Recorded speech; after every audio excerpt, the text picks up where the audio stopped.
I'd like to call the meeting of the Vallecitos Water District Board of Directors into order, and I'd like to have Pledge of Allegiance. I'm going to ask Director Podel. Please follow me. Ready, begin. I pledge allegiance to the flag of the United States of America and to the republic for which it stands, one nation under God, indivisible, with liberty and justice for all. Thank you, Jim. Roll call, please. Director Evans? Here. Director Ferguson? Here. Director Martin? Here. Director Podel? Here. Director Hernandez? In case of an emergency, items may be added to the agenda by a majority vote of the Board of Directors. An emergency is defined as a work stoppage, a crippling disaster, or other activity which severely imperils public health, safety, or both.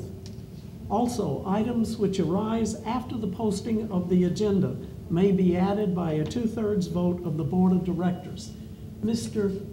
Manager, are there any items to be added? No, ma'am. Let the record show there are none. I entertain a motion to adopt the agenda of our regular meeting for September 18th. So moved. It's moved by Director Martin, Second. seconded by Director Podel. Discussion? All those in favor? Aye. Opposed? The motion is carried. We'll now have presentations. Yes, Director Ferguson, if you'd come down. Richie, if you'd come up, please. Today we'll be presenting Richie Arballo with his associate's degree in water technology from Palomar College. Richie joined the district in approximately 2004, and he's currently a water systems operator too. And if he's under hypnosis, as we did at a Christmas party a couple years ago, he is an excellent dancer.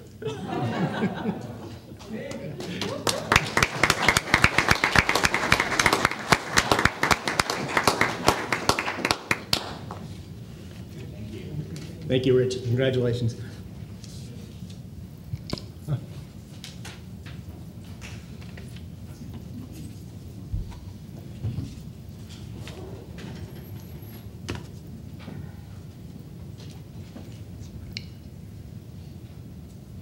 Are there any oral communications?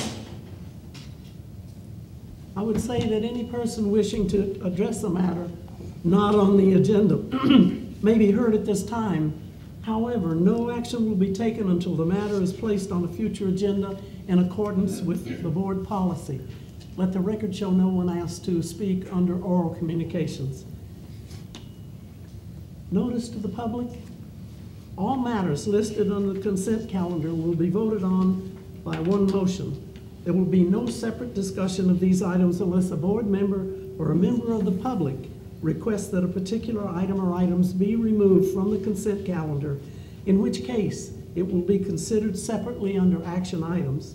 Or any member of the board wish to remove any items from the consent calendar? Yes, Director Martin. 1.4. All right, 1.4. Any other? All right. I would entertain a motion to approve all items on the consent calendar with the exception of 1.4. Moved by Director Martin, seconded by Director Evans. Discussion? All those in favor? Aye. The motion's carried. Now, Director Martin, 1.4. After reading the advanced copy of the Vallecitos Water District Quarterly, I just really want to congratulate staff for an outstanding job. Front page about us being televised and all the other things. It's really an outstanding piece, so I want to thank you very much. After I saw the city come out with their 360 showing that we were in, it was just great double coverage, at least within the city boundaries, Right. of letting people know we're televised, but just a great job by staff. Okay, I'd like to congratulate Lisa and her staff for doing it. So, but thank you very much for your comments. Thank Okay, you. I'll entertain a motion to approve So item 1.4. So, Moved by Director Martin, seconded by Director Evans. Discussion? All those in favor? aye. Opposed? The motion's carried. Consent calendar has been approved. Now we'll move on to public hearings. This public hearing is to consider water, wastewater service rate changes and pump zone charges. Mr. General Manager. Yes, as you did note, the purpose of this hearing is for allowing the public to provide any input to the Board of Directors with respect to the proposed changes. You do have a memo that is included in the board packet that goes into a fair amount of detail. I will have the Assistant General Manager Scalione provide a presentation to the board, which will include a PowerPoint to help shorten and take the verbiage out of the presentation. He will walk you through a brief history of how we got here over the last 4 months of going through the rate studies and other alternatives, along with the alternative rates that the board asked staff to come back and look at that were impacted by the proposed removal of the frugal user. So we do have some alternatives that will help reestablish the majority of that frugal user's credit, as well as bring a fourth tier into consideration if the board wants us to move forward. After receiving any input tonight from the board or any direction that you would like us to change in, it's anticipated that we would be coming back to the board on October 2nd with the final ordinance for consideration by the board. And with that, I will turn it over to Tom. Thank you, Mr. General Manager. Just a moment. Would you introduce yourself to the people in the audience, please? Yes, I will. I'm Tom Scalione. I'm the Assistant General Manager and CFO at Vallecitos Water District. Thank you, Tom. Sure. Madam Vice President and members of the board, you have before you, starting on page 32, a staff report that addresses this public hearing for you. And also we have today, as General Manager Lamb alluded to, a presentation that'll summarize the events and actions that has led us to these proposed rates, and also we'll review some of the rate presentations you have been before you already and in the 218 notice, as well as some alternative rate structures that we've presented to you. So where we've been is on our budget was adopted on June 5th of this year, and our budget included a rate requirement. I'm going to throw that word around a lot, rate requirement, or revenue requirement, I should say. A revenue requirement just means how much revenue is required to cover our operating expenses and to meet our capital needs and to meet our debt service coverage requirements in our bond covenant. We also have to assume some rates, and in the budget, in the top right hand of this slide, you'll see a little chart that has rates, the impact to a single family resident on rates. We use single family resident a lot for rate comparisons. About 90% probably of our customers are single family residents, and the average use that we allude to is 14 units. So that's the comparison, and that was pretty much a starting point and necessary to have a balanced budget. From there, we moved on to a cost of service study that was prepared by Black & Veatch. We have with us today Brian Jewett, from Black & Veatch, who... Just hold on, let the audience know who you are. Okay. Yeah, Brian prepared that report for us and also delivered a presentation for us on July 24th when he presented the cost of service study. And it was broad in scope. We asked a number of things from Black & Veatch. They did an assessment of our current rate structure. They assessed our reserve levels and our reserve policies. They assessed how we did things in customer service, deposits, late fees, lock fees, things like that. They also took a look at cost allocations, individual cost allocations for common expenses between water and sewer, for our overhead rates, and then a full-on cost allocation plan as well. They provided us with 4 rate models, one for water, one for sewer, one for miscellaneous fees, and one for overhead rates. And they also recommended rates too, and those are the rates that you see in our 218 notice. They started with our revenue requirement that was adopted in our budget, and that revenue requirement did not change throughout their presentation and their study.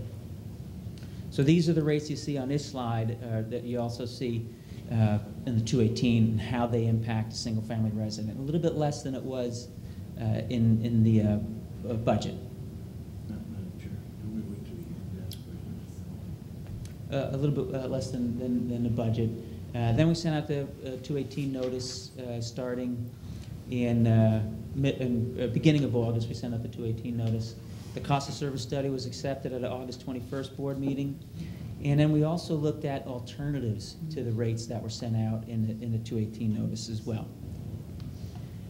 So the revenue requirement, again, we're throwing this word a lot, so I figured we'd actually show you what the actual revenue requirement is. It was adopted in the budget, as I mentioned, and used in the cost of service study And you can see the biggest, this is broken up by water and sewer, and you can see the biggest item is the water purchases. What we pay to the San Diego County Water Authority for water makes up about 71% of our operating budget in water. So that's the biggest item. In total, between water and sewer, $55.8 million is our revenue requirement, and we need the revenues to cover that. Now going into some of the individual things in our 218 notice is one is power costs. Technically probably not subject to 218 because it's just a recovery of our power costs. It's basically a pass-through. We have about 2,700 customers in higher elevations. There's 9 active ones, there's 10 total, but 9 of them are active. And we need to pump water to these higher elevations to serve these customers. So this is a direct nexus, this is a direct cost of service for those customers, and we pass on the electricity costs for that. The way it's calculated is very simple. It's just the power costs, projected power costs, divided by the projected water demand in those areas, and that equals the per unit cost. Because this is a pass-through, what we actually do is we true up. So we go back and look. Every year we do the budget, we go back and look and say, well, how much did we actually collect in each pump zone, and how much were our actual electricity bills in each pump zone? And if there's a difference, either a deficiency or a surplus, we roll that forward into the next rate setting process or the next year. And so when we look at 2-year windows, we actually look at 2-year windows. So we'll project 2 years of power costs, plus or minus the surplus or deficiency, and then divide by 2 years of water demand to come up with the actual rate. So some of them you see, like for example, Wolf, we take 1/3 of that rate change that I just calculated. We take only 1/3 of it. The reason why we do that is the historical volatility in the power charges. For a while we had charges going up, then going down, and going up and going down. So we said, let's cap it at 1/3 and look at it going forward, and that's what we've done. So if some of them look like they're being phased in, that's because we're only taking 1/3 of the change. In the North Twin Oaks, we're taking another look at that. That's the only pump zone where we have a shared SDGE meter that also services like recirculating pumps and facilities. So we're taking another look at how we can more equitably allocate those costs and maybe make some investments in capital to make more efficiencies in the use of power. So you'll see when you get the actual draft ordinance for that, that'll actually be less than 65 cents, so probably more like 50 is what we're thinking in there. So, and these are all represent ceilings. As we go through each budget process and look and see that we haven't, that we have enough revenue to recover the cost, we may lower them. We won't raise them. These represent ceilings. So we revisit these every year when we go through the budget process. Just to give you an idea, we're going to talk a lot about meters and ready-to-serve charges, and how many customers we have that have different size meters and are in different size categories. About 95% of our meters are 5/8 and 3/4 inch meters. And about, like I said, 90% are single-family resident. That residential number includes also multifamily as well. So that's just to give you an idea of where all the meters are. Okay, now let's move to ready-to-serve. Ready-to-serve charge is the fixed monthly charge that we have that represents our fixed costs and what we try to recover from fixed costs. And what's proposed in the 218 notice, you'll see that some of the bigger meters going down a little bit and the small meter going up as we did a nexus study between what is the cost, what drives the cost, repair costs and replacement costs of meters, how do we charge bigger meters compared to smaller meters. So this was the result of the cost of service study. We asked them to smooth the rate so that it wasn't going up and down and up and down. But then the board also asked us, well, you've got charges going down a little bit for the bigger meters, but that smaller meter is going up by $2.60 each year. What if we froze those rates? What would that look like for the smaller meters? It's, again, the revenue requirement, so if we raise one side, we've got to lower the other one. So, and this is what it looks like, and this is what we presented to the board. If we froze those bigger meters, instead of a $2.60 increase to the 5/8 inch meter, it is now a $2.13 under this alternative. Also, this is a 3-year phase-in, except for the 5/8 inch and 3/4 inch meters. What the cost of service study did is proved out that they should really be the same charge. There's really no difference in the nexus of cost between servicing these two size meters. But since there's such a big difference, we went over 5 years. So 2 years beyond this 3-year of rates, those numbers would be the same. So it's a phase in, and then plus if we did this alternative and keep the bigger meters at the same instead of lowering them, it reduces the increase in a 5/8 inch meter from $2.60 a month to $2.13 a month would be the increase. And those two alternatives are for your consideration. On the sewer service charges, we already adopted, as you know, an ordinance for fiscal year 2013-14. There was about $4 million in rate stabilization money, so we used it. We used it for its purpose, and we did not increase rates, and you adopted that on June 19th. And then for the 2 out years, 2014-15 and 2015-16, we used the same rate methodology that we do when we set rates, and that resulted in a $1.54 increase each year, a 4% increase for the out years. And then the frugal use discount, as you know, currently we have a frugal use discount for any residential customer that uses 5 units or less of water. It's been around since 1992. There's a 2-part discount. 80% of the retail ready-to-serve charge is discounted. That works out to be about $2.56.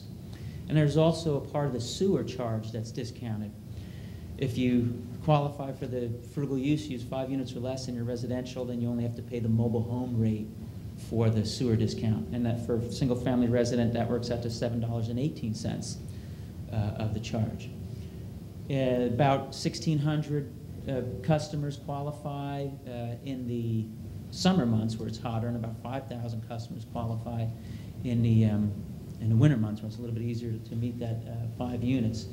Altogether, what was projected in the 2013-14 budget was about $490,000 in frugal use discounts.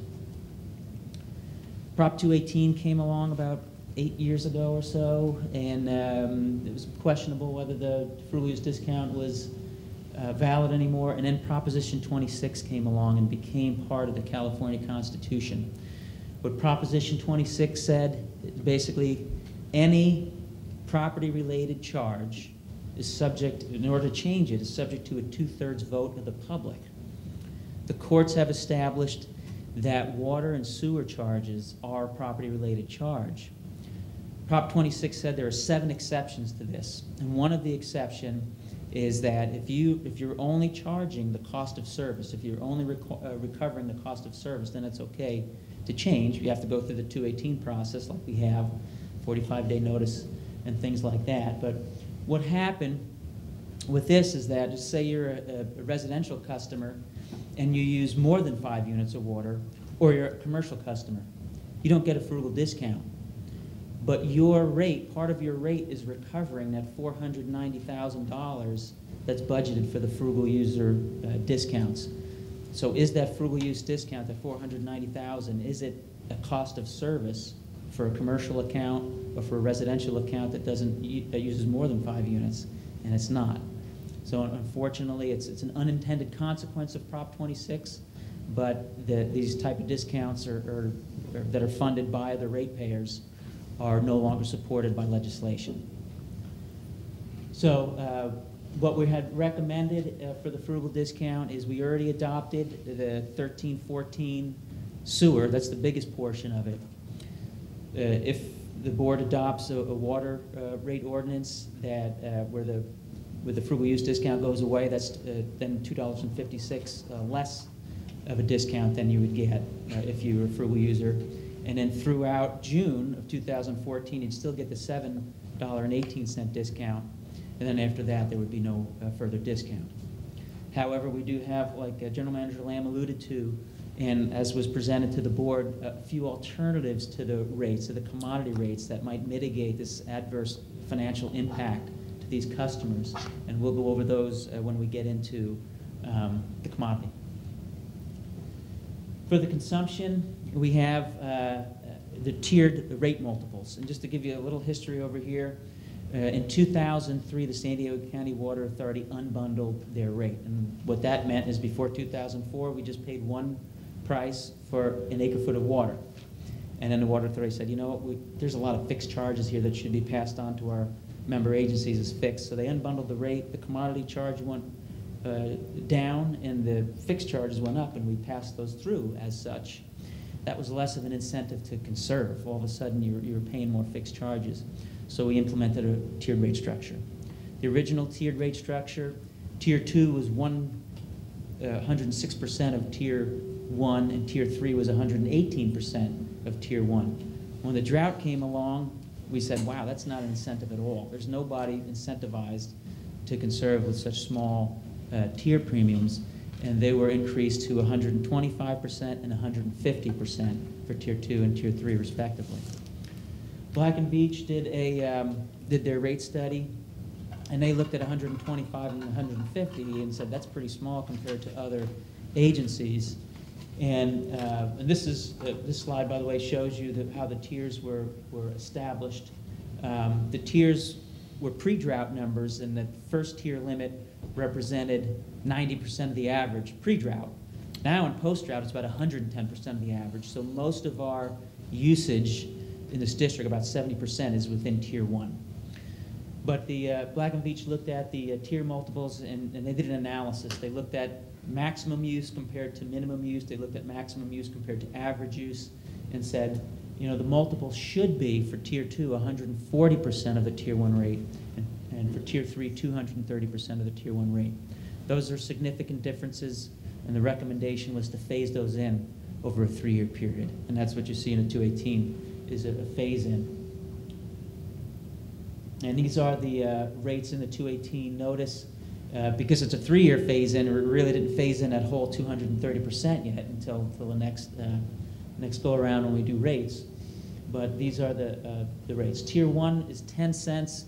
Of that 10 cents we're asking for, 8 cents is coming from the Water Authority. The increase from the Water Authority was 8 cents this year. So, but we need to get our 2 cents in. So it's a 10-cent increase. The tiers, now we'll talk a little bit about the alternative that we mentioned. The top graph over here is what we currently have and what's proposed. There was no change to the tiered structure proposed.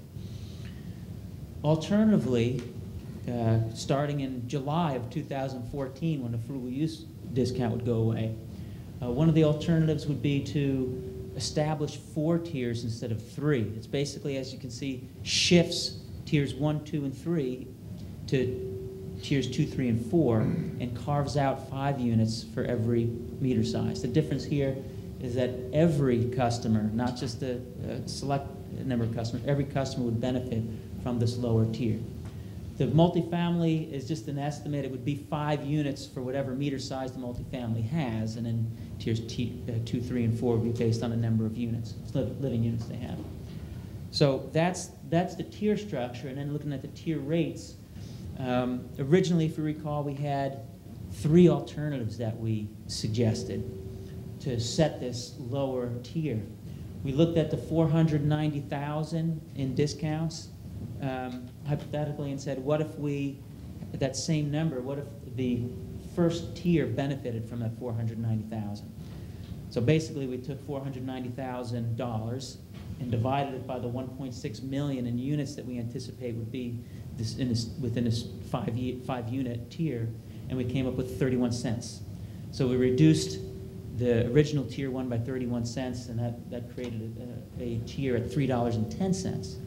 Because we're looking at a balanced budget and a revenue requirement that we still need to meet, the other tier rates had to come up a little bit. So that's why you see under alternative 1, Tier 1 becomes $3.10, but the other tiers have to come up a little bit. The one alternative that you don't see here is we looked and said, well, what if we restored the entire $9.74 frugal discount to those customers that use exactly 5 units of water? It would have been much less than the wholesale cost of water. That Tier 1, I think, was like $1.46. And that wasn't practical, so the board said narrowed it down to these 2 alternatives. The second one you see here on this slide is that, okay, now set that tier 1 to the wholesale cost. So the wholesale cost of water in 2014 is $2.50 a unit. So that's, and by the way, what you see off to the left, that usage in units, that's what we project would be the allocation of usage between tiers. And that's where you can see about 70% of it is tier 1, the original tier 1. So we also looked at, well, what impact would that have to customers? Let's take a look at a 5/8 inch meter and a 2-inch meter, the customers that have these meter sizes. So we looked at what their current bill is, what the proposed bill would be, and the proposed is based on what you see in a 218 notice now. And then, well, what about these alternatives? Let's apply alternative 1 and see what would happen. A customer that uses 5 units would save, under alternative 1, $1.55 over the proposed structure. Under alternative 2, they'd save $4.45. And then if you look at the bigger meters, it's the same, because the difference between a frugal use and this is that everybody gets this advantage of this lower tier, this 5-unit tier. But the higher users have to pay a little bit more for it, because we have to shift the burden to the higher tiers, because again, we have to maintain that same revenue requirement. We can't just reduce one tier and leave the others alone. We have to meet that revenue requirement. These alternatives were run by our cost of service consultants, and they accepted those, and they were within the cost of service study. Tom, if you Yes. could hold right there, if I could interrupt just quick to make sure the audience understands what we're talking about.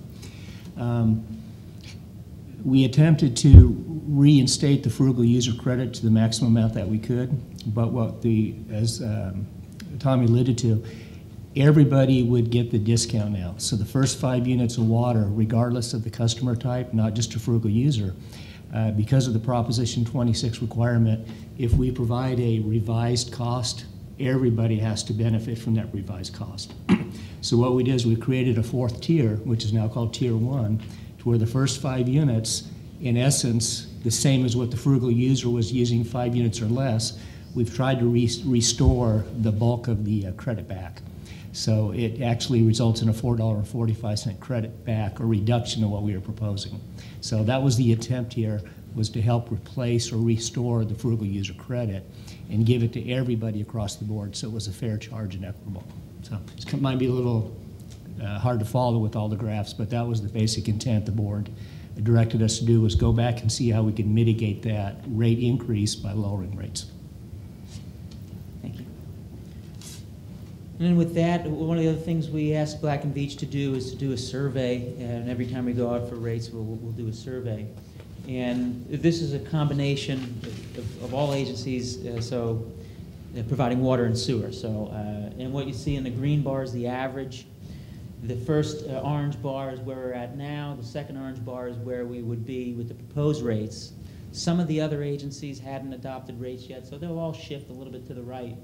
And so we remain, far below the average, even with these proposed rates. Again, for the average. And this is all based on the average single-family resident using 14 units of water. And that's all I had for you. I'd be glad to address any questions that you have. Does any member of the board have any questions of staff? Director Martin? Very nice report, Tom. Thank you very much.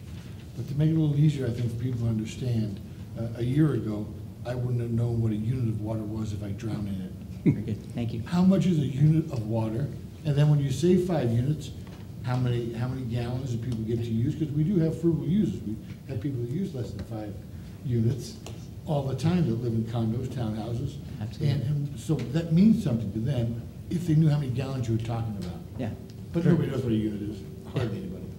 A unit is 100 cubic feet or 748 gallons of water. So 5 units is about 3,752 gallons of water. And that would be considered 5-unit users, 3,700 gallons. Yes, I'm doing math in my head, so I may be off a little bit, but about that. And then you use the number of 14 units for single-family homes. Mm-hmm. And that's the average across the board of that? Is that what it is right now? 5/8 and 3/4 inch meters. Of those customers that have a 5/8 and 3/4 inch meters, the average is 14.4. Okay. So the average units. of what people are using now is 14 units, around there, or Yeah. less. About 10,700 gallons, I think it is, yeah. Thank you very Yeah, much. good. Any other questions of staff? You, Director Poto? Yeah.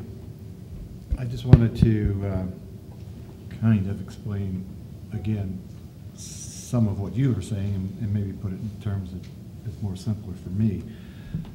So tell me if I'm okay. We determined what our revenue requirements were, right? And then we hired Black and Beach to come in and do a study, a cost of service study. So what that cost of service study does, because a lot of people don't quite understand what the word nexus means. And what we're trying to do is not to increase our revenue, not to charge people more, but what we're really trying to do is find the relationship between what it is costing us to do business and how to meet the revenue that we predicted that we're going to need to do that business. Would that be a correct That's correct. statement? What is the cost to provide that service? What's the Right. true cost to provide that service? And the consultants come in, Yeah. allocate costs, especially with Prop 26 has that exact language in there, and that's what we try to do. The nexus is the connection between providing the service and the resources we use to provide that service. Right, and so all these spreads that you show, it's just adjusting numbers of a cost we already have and trying to figure out how we can meet our revenue expectations for the next couple of years. When we talk about pump charges, and again, this gets back to some of those things which we talked about, which was charging the cost to those customers where that cost is incurred rather than spread it out to all of our customers, because that's not fair, because there are customers that require more service, such as the cost of pumps to get it up to their homes where others don't. Would that be a fair statement as well?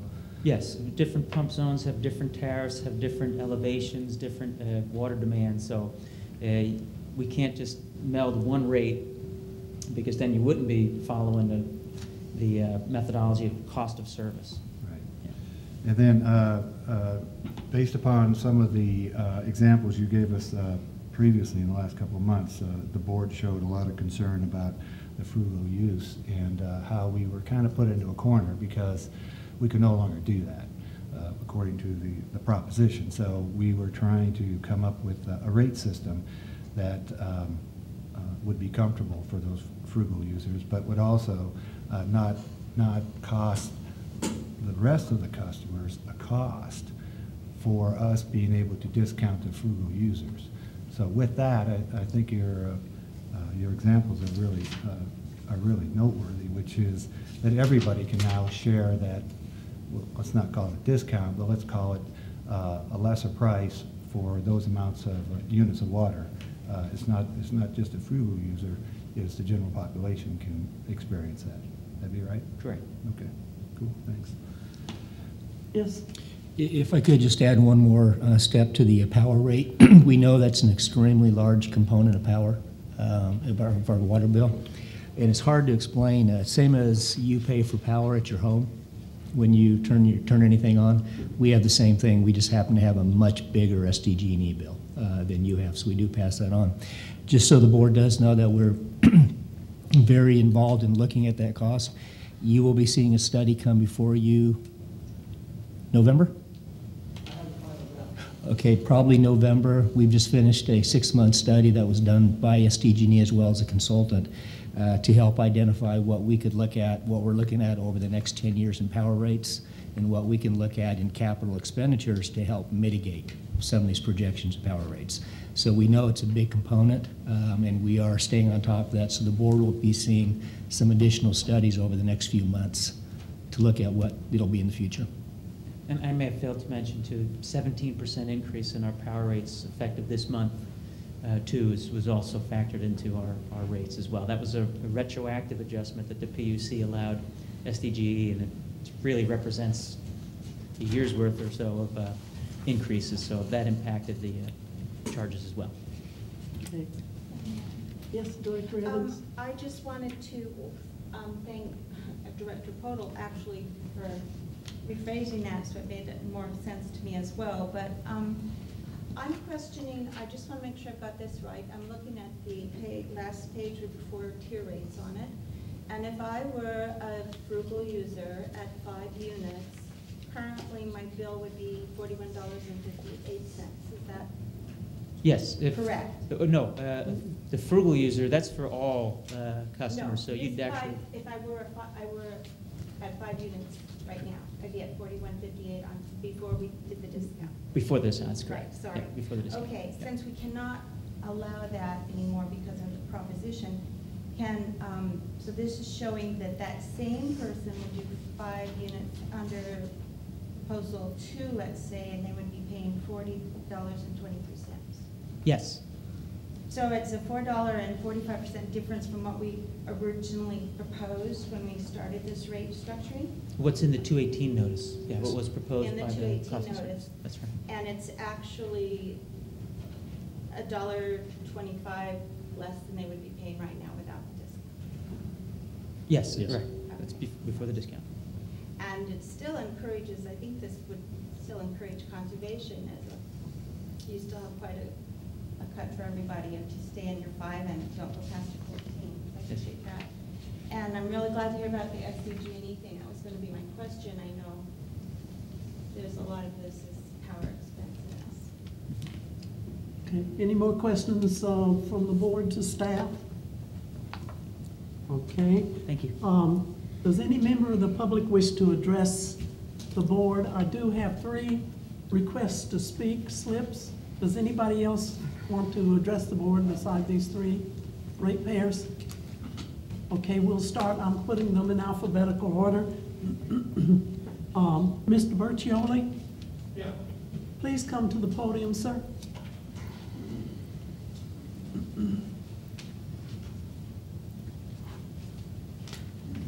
Thank you, Madam Chairman and the Board of Directors for allowing me to speak. And to all of you, my name is Kent Bercioli. I'm the president of the Las Brisas Pacificus Manufactured Home Unit over on 2010 West San Marcos Boulevard. We've been going back and forth with Vallecitos now for almost 2 years on sewer lines in particular, okay? I'm glad you got copies of my rebuttal letter, do you? Thank you for that. What came up upon this is that we've been, for 25 years, been paying sewer charges, the standard running sewer charges for residential homes, even though we're manufactured homes. We've been paying it thinking that our sewer lines were all being maintained by Vallecitos. Only to find out one day, just by luck, we asked them to raise a manhole cover a couple of inches, and they say, no, that's your responsibility. And so we discovered, after hiring attorneys and otherwise, and going back and forth with the city and with the Vallecitos, that our rates are standard for everybody, except that our sewer lines aren't maintained by Vallecitos. Some of them are, but most of them are not. And we are a senior group with fixed incomes, counting on increases in Social Security, pensions, and otherwise, and you know that doesn't come that easily. Yet you're able to raise your rates, I don't want to say at ease, but with very little fanfare. With us, we have to go back to our people and say, oh, by the way, the sewer lines that we thought Vallecitos was maintaining, you're going to have to maintain. We've spent $22,000 already repairing them as of right now over the last 2 or 3 months. And now we're telling them, oh, by the way, your rates are going to go up even higher, even though that $35 that we pay, I guess that pertains to your plant over in Carlsbad, the maintenance of that, we're told. And I don't think it's fair, and I don't think it's right. And so I was told when I said I was going to come here, I talked to some people, and they told me I'm wasting my time, that it's a done deal. But I don't think I'm wasting my time, because I need you to know what the situation is out there. And thank you for allowing me to present my case. Yes, sir. Do you have any comments for this gentleman? As indicated in response, I don't know if you got a response letter back yet. I'm sorry? I don't know if you received my response letter back to your letter yet. We did respond to each letter that we did receive. No, I didn't get it. I don't know who you addressed it to. To you. If you hadn't gotten it, I'd be surprised, but I did send you a response back. The gentleman is correct. There was a misunderstanding, and it's an unfortunate misunderstanding that came from when the project was originally built. The developer did propose a private sewer system, collection system within the project. We do have a public main that goes all the way through that all of their mains do connect to, and that's for the purpose of providing service to the east, to Palomar Estates East. We went to the far north up to Linda Vista Drive to get to that area. And then we have that other area to the west of that recent annexation that the board approved for that industrial area. When we went through the design process, we need to ensure that public access is available to all sewers. So we can't allow our sewer to go through a project and then the next person's landlocked. It puts them in a position. After the project was completed and built, the district did file a notice of completion, and an acceptance notice was recorded that indicated that we accepted just a piece of the project, not the whole project. The improvement plans themselves were very clear of what was public and what was private. We don't know where the breakdown was from the development community to the HOA to the people that bought in, but obviously there was a breakdown in that. With respect to what they do pay, this is not uncommon. It's throughout our service area, throughout all of Lake San Marcos, throughout mobile home parks, throughout the agency. There are private sewer systems that are maintained by the HOAs that do connect to a public system, either within their boundaries or right at their edge of the boundary. The only thing I could check to make sure they're receiving the right rate is to see if they're receiving the same rate as a mobile home park, because they are a manufactured mobile home park, which is the same. But Oh, we're not getting the mobile home rate now. I'll check on that to see if that's something that is available to you based upon the service that we do, because again, that's part of the basis of the maintenance, why it's a little bit less money is because we don't have a system on site. So I'll see if there's something that we can do with that. I noticed that the mobile home rate is $7 cheaper. Again, we'll look at that and see if you would qualify. $7. Yeah, we will look and see if we could work that out with you somehow to see if you I qualify for that. appreciate the fact that the rates aren't going up next year. They're holding, but I guess what it is just it's a lot of aggravation on the people. And then the water is something else. I'm not gonna speak to the water, but someone else is gonna speak to the water. All of these things are very tough right now on senior citizens, and I'd just like you to know that. But thank you for letting me talk. Yes, sir. Would you like a copy that the general manager sent to you? Yeah, well, yeah, okay. There you go. I was looking for something to come back, and I didn't receive it. Well, you may surely read Well, that. you sent it to web management instead of to me. Whoever wrote the letters, who we responded to. No, I I believe- gave you the letter. Was that the address? Not web management. yeah. Well, you have a copy now, You have a so copy you can now. look it over. Okay, okay, So thank you, sir. thank you. And you will be looking into this for them, Mr. Lamb? Yes, we will. Madam Chair, Yes. if I may. Sure. Director Martin would like to address you. Yes, sir. When you get that information, is that something you'll report back to the board as well? Absolutely. And just to know the mobile home park rates, because I have no idea what they are. That would be a good thing. Not now. Oh, In the okay. I said report. Tom doesn't know. No, no, no. Tom says. In the $27 report, if you would and get change. back to us and tell us what. Yeah, we'll let you know what we could work out with them. And what the agreement difference is between that and, say, Palomar East or. Correct. Or Linda Vista or one of them, I don't know. Yeah, we'll take a look and see what the rates are. Okay, the next speaker is Mr. Lawrence.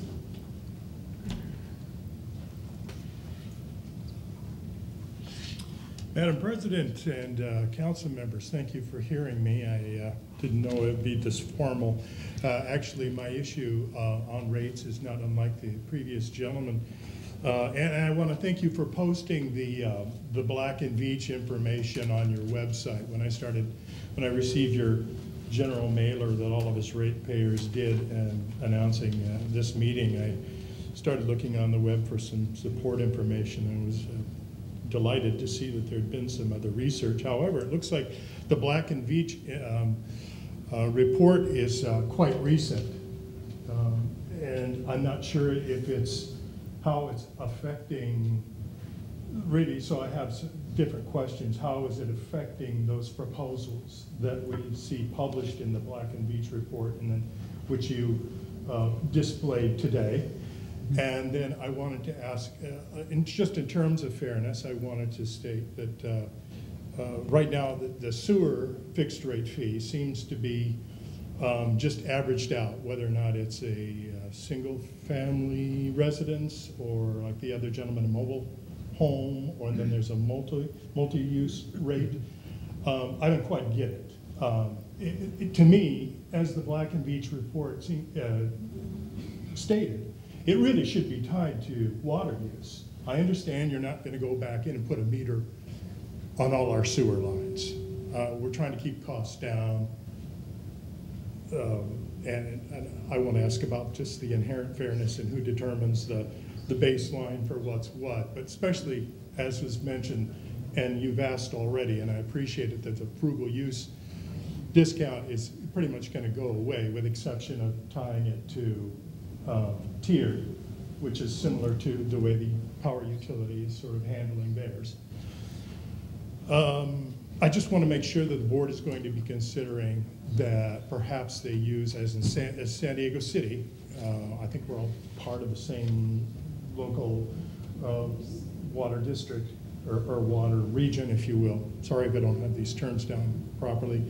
Nonetheless, their city is tied to, I think, winter use of 5 months to determine, the previous 5 months determine what their rate is going to be for their sewer use. So something like that, something similar like that, I see was in the Black and Beach report, and I would very much appreciate it if the board would consider tying water use to reflecting a more accurate sewer rate. Yeah, Mr. Lawrence, you asked 3 questions. Mr. Lamb, have you got 3 answers? Why don't you take the first part? Yeah, I'll take the sewer one. Yes, we are embracing the recommendations by Black and Veatch on not so much flow, but strength-based, what different types of customers, what type of strengths they put into the sewer. And they require different treatment and quantities of treatment. Unfortunately, what we need to do, and we're going to start on right now, is doing a better job of categorizing our customers and breaking out some of the categories we have for businesses. And we're actually going to start down that road of that recommendation that's in there. And they've actually provided us with a rate model that we can use. But it's going to take a while to validate some of the parameters that they use to determine, well, how much more does a bakery pay than a warehouse, and how much more does a brewery pay than a bakery? You know, those type of things. We'll actually be reporting back to the board as we do that research. The recommendation for now is to charge sewer like you normally do, to give it that time period where we can actually do that. So we'll be going to the board, but it's going to take some time. But yes, we are definitely looking at those recommendations, and parts flow, but mainly it's what type of stuff are you dumping in our sewer, and it causes us different expenses to treat it. And to your second question, the rates that you did see on the chart went in the 218 notice. That is what came out of the Black and Beach report. So we had a budget that developed the revenue requirement. All the Black and Beach study did, imagine a pie, and all you're doing is changing the slices of the pie. That's really all the allocation plan did. It did not change it. To go with respect to how much water during winter months, or City of San Diego versus City of Carlsbad versus Vallecitos, part of what we also do on a 5-year basis is a water and wastewater master plan. And what we do is every 5 years, we go back and we look at a 5-year history of each and every water meter within the district. So if we have 21,000 meters, we do a 5-year analysis of 21,000 meters. We have throughout our wastewater collection system, I want to say 18 sewer meters, very large meters. What we then is we take the actual sewer flow compared to the water demands, and we do what's called a return to sewer calculation. And based upon that, the average single-family home puts in basically between 240 and 250 gallons per day per home. That's the average across the board for everybody. The trick is sometimes you have 2 people, 4 people, so that's the overall averaging. We also average and look at apartments and mobile homes and other types of that business, and they come in at 175 and 225 gallons. So we do, in fact, take into consideration the different type of the habitat versus the flow. But we do it based upon a master plan approach data, because it's never a moving target. I don't know if that answers your questions, or. But you will be What we're We'll looking, be working in, hopefully. Yes. Something like individual repair use rather than the block group what we will look at is, categorizing that you've been using and you just described it in. what we'll look at over the next 2 years will be, again, looking at the strength of sewage and it's called TS, yeah. The reality of it is. And to see if as the we other- can, right. yeah, what we're trying to make sure of is, again, as this cost of service study showed, is that we have to make sure the cost of service for the service provided. So as we work through that other thing over, we're not projecting that to be coming back before the board until 2016, 2017. So that's what we are aiming for, but it'll take a couple of years to move towards that end game. So, Mr. Lawrence, you keep in touch with our website. Well, I shall. Okay, thank you. Well, I have a question about the water rates. Now, if I may, Oh, sure. it's my understanding that there's still an agricultural rate. I hope I'm not stepping on farmers.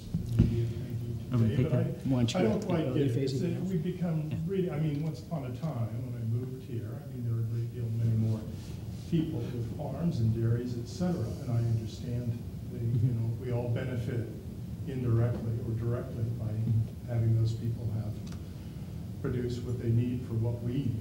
But nonetheless, I think that time may be past.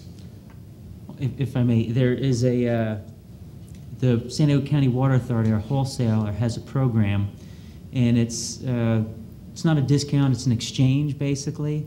If you're a qualified agricultural grower, you have 1 acre densely planted for commercial purposes, you qualify for what they call the TSAWR, it's a special agricultural water rate.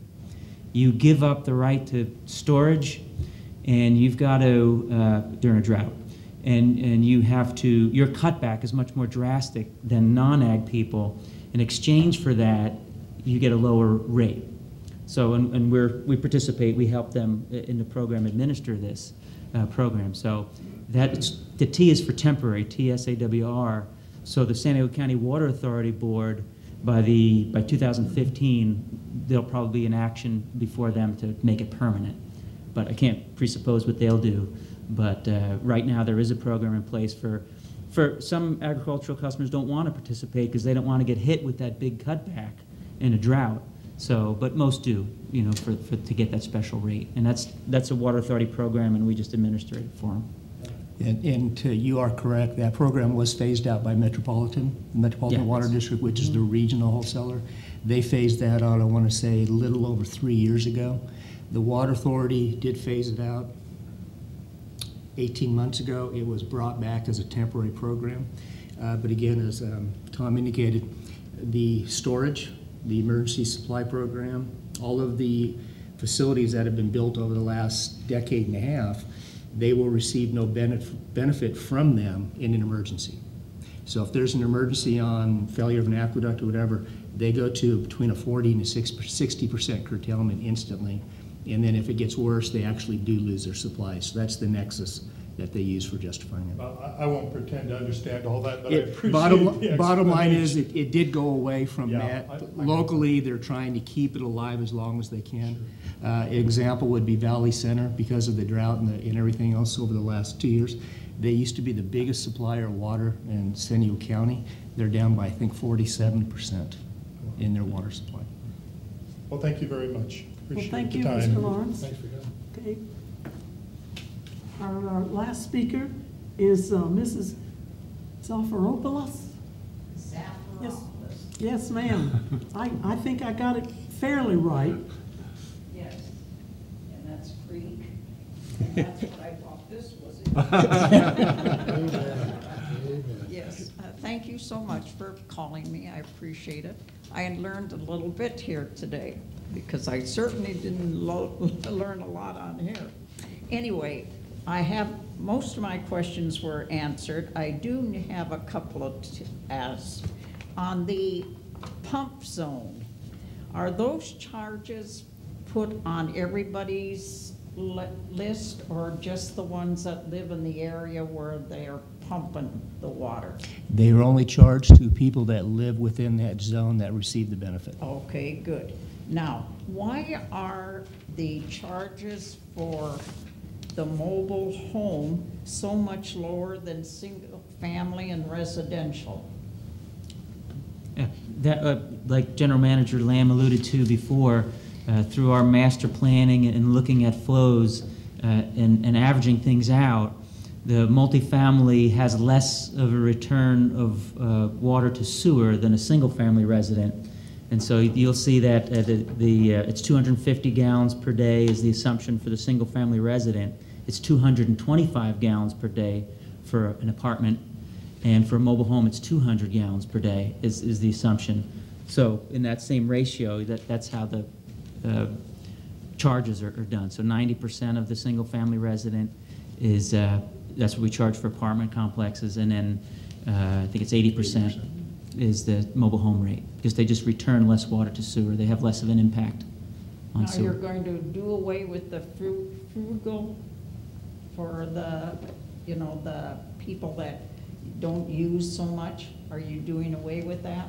The frugal discount is going away, but we're doing things to mitigate that. Again, there's things before the board that they'll decide on that could mitigate it. It will be there through June, and for the Next year. sewer, June of 2014, and then So then, what's your rate?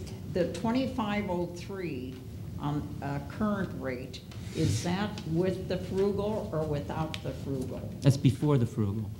Okay. So you deduct 256 for frugal. Because if you put in what you're going to increase, that's 1494, and then you add the 718 and the 256, we're up to 2468 that you people are going to get.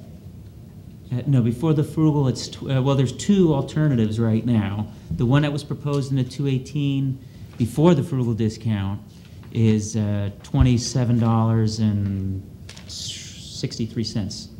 Is $27.63. That's before the frugal discount. Okay. Yeah. Okay, and one other question. Okay, the sewer service is charged mobile home rate. Why is that?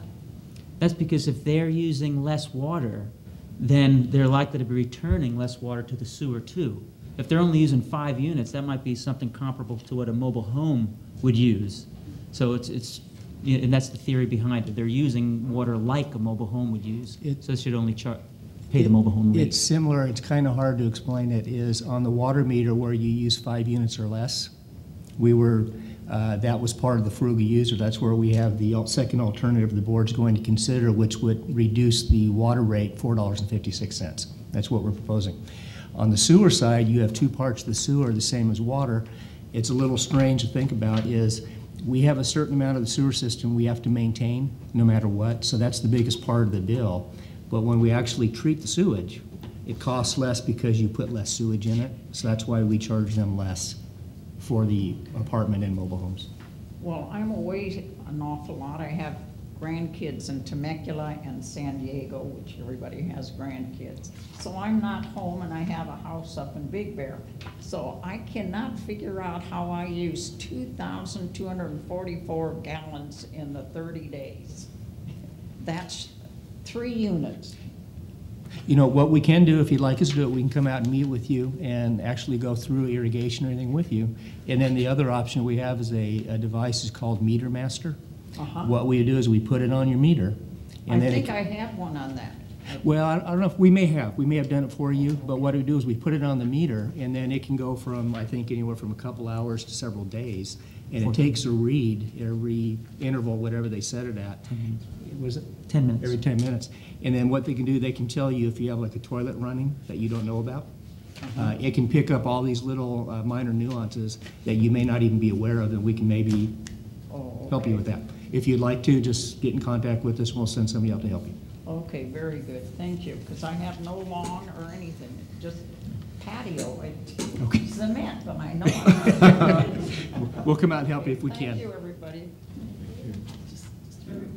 Yes, sir, you had another question? Rosemary's You from got- my community. Is she? She's a delightful lady. I hope she's on your HOA board. She's very active. Like I said, Rosemary's part of our community and she contributes a lot. The one thing that maybe isn't clear is we're a manufactured home, it's true. But some of our manufactured homes, square footage is smaller than some of the mobile homes that are right next to us. And yet, we're being charged at the higher rate, and I think you have to look into that. Yeah, that's what we'll do, is we'll go back and look and see what Because flexibility it's, I've got. It makes a big difference. Thank you. Absolutely. We'll take a look at it. Yes, sir. Is there anyone else in the audience that wish to be heard?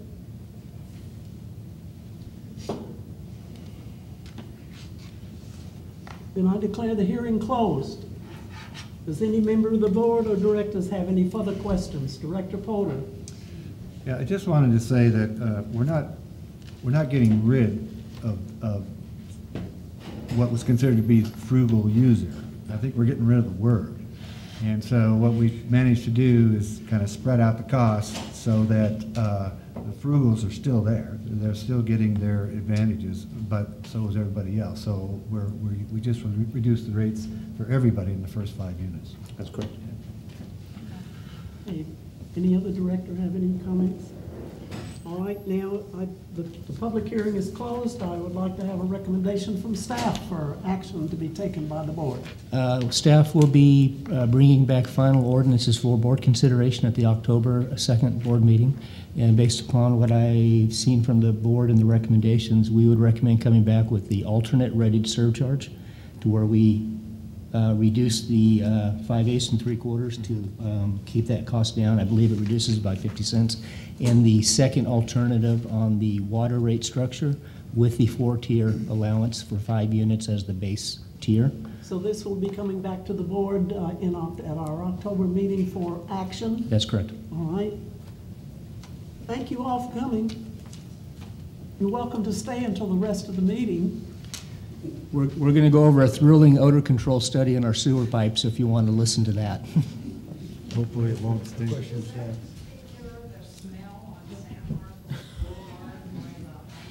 It's not the high school. Yes, ma'am.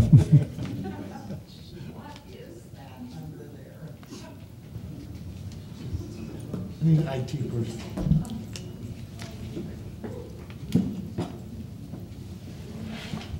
I don't have papers. Okay.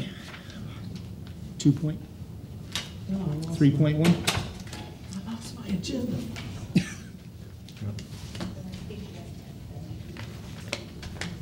Okay, 2.1. 3.1. I've got too many papers up here. 3.1 odor control Okay, study. I found it. There's yours, too. Okay, final odor control study presentation. Who's making the presentation? Let's see, I think it's a presentation on this one, Hal, so it's a PowerPoint. Part of what we just talked about on the wastewater charges is strength of sewage. And we've also, over the past few months, started the discussion with the board of directors on the FOG program. You may recall we were talking about the, No, it's the same. Thank you. good? And part of the FOG program also involves the waste that goes into the sewer. So these things all tie together. And so what we do is occasionally look at our wastewater system to see what's going on in it and see what improvements we can do. Now, in this case, similar to the cost of service study, we've done a complete sewer odor study. We've added to the budget last year of the entire collection system. Historically, we've looked at the outfall, we've looked at treatment plants, we've looked at different parts. But in this case, we actually analyzed the entire sewer collection system. Every foot of pipe, every facility, every pump station, and treatment plants. So with that, I'll have Rob come up. This is just for your information today, just to kind of give you a little insight into the wastewater collection system, the issues we have to deal with. This is almost part of like bringing the staff in at different parts to explain what they do. This is to give you a good idea what engineering does and looks at on the wastewater side to control odors, which controls corrosion, which controls expense. Do we do this? I should have raised my hand. Will you be explaining how long this took and what you did exactly, or are you just going to give us the results? I'm going to give a very brief overview of the study and its results and its recommendations. Yes. And if you want it, we'll be more than happy to give you a copy of the study. Oh, no. Well, I don't know. Is it going to be, It's enthralling. It's like reading one of Tom's Just reports. send it to my iPod. Okay.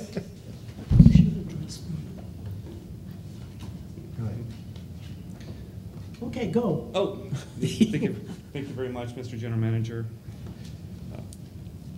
Okay. Vice President Ferguson, members of the board, good afternoon. What I'm presenting here is the odor control study for the Vallecitos Water District that was performed by DUDEC. There we go.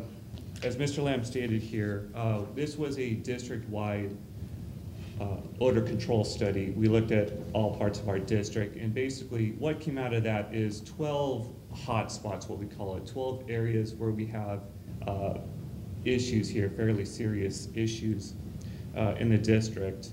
And the objectives here were to evaluate these 12 locations or collect data at each of these locations and then determine what were the specific issues in regards to not only odor, but also related to that corrosion potential as well at each of these sites. The odor control study also evaluated different technologies to combat odor. Some of these are appropriate for one application. They're not necessarily appropriate for another application, for instance. So the odor control study went through and evaluated them and looked at which would be the best technology at each site and made recommendations on that. And then they recommended projects for implementation, and they estimated capital and operational maintenance cost on that too. Okay, so this is going to be a very, very brief and very straightforward explanation of what causes odor. Basically just down to one slide here.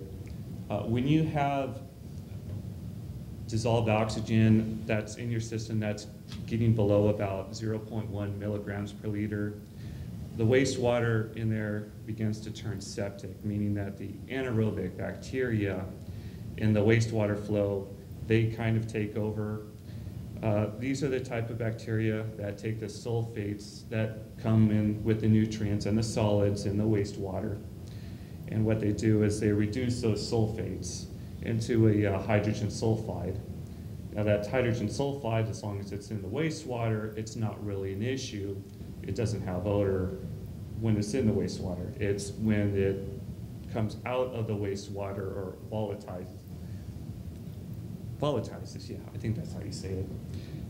That's when you have issues there, such as odor, and that's also when you can have the potential for hydrogen sulfide corrosion in your pipes too, because it likes to attack certain liners, it likes to attack your concrete on the pipes. The common term is rotten egg gas. And just to, I don't think we touched on it, because like I said, we tried to keep it down, but your olfactory senses, your nose and your taste, part per billion? 1,000 parts per million. In other words, the sensitivity of your nose and everything is so sensitive, you can pick it up at barely a detectable limit. Where you know you have a problem is the second you no longer smell it. The second you no longer smell it, your senses have now gone numb, and now you're at risk. So when you get into, we pulled some slides up, but to give you an idea, I think it's 300 parts per million for just a matter of minutes will kill you very quickly. So the training that our sewer operators go through, every time they go into a manhole, it's what they test for, they monitor continuously, they have air breathing equipment. So it's something that if you smell it and then you quit smelling it, you're probably already in trouble. So that's how sensitive the body is to picking that smell up. It's 1,000 parts. What is it? 1,000 parts per million. 1,000? Okay. And you can actually detect it at as low as what, about 2 or 3 parts per million. That's about the threshold. Yeah. Very small. Your standard gravity pipes, as you can see on the figures here, basically you have wastewater in the pipe that's about a quarter to hopefully no more than about a half of the pipe's bottom circumference there. And then on the upper half, you have basically air, the odorous or noxious or foul air, however you want to say it, that it actually travels with the wastewater, not nearly as fast, but it's a good thing when the air above it is just traveling with the wastewater. It's not stirred up or anything like that. That's when it's in its best state there. It's not really an issue. It's kind of like tubing on the Colorado River at that point there. It's just kind of casually going along. It's when it gets agitated, for instance here, that's when it starts to volatilize, and then it becomes, you have odors coming out of manholes and so forth. So as far as the technologies that were considered, as the general manager stated earlier here, you have had a presentation approximately 3 or 4 months ago, I believe it was, there from Corey Harrell regarding our source control program. We have several restaurants within our sewer service area, and they produce a lot of fog or fats, oils, and greases. And this has it's a very strong content as far as solids there, or what we call a high strength of sewer from these restaurants. And the wastewater, it's very difficult to treat there, it's very intensive.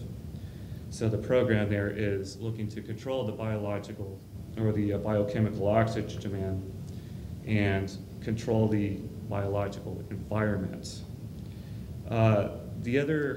The next best technology, of course, is maintaining our system.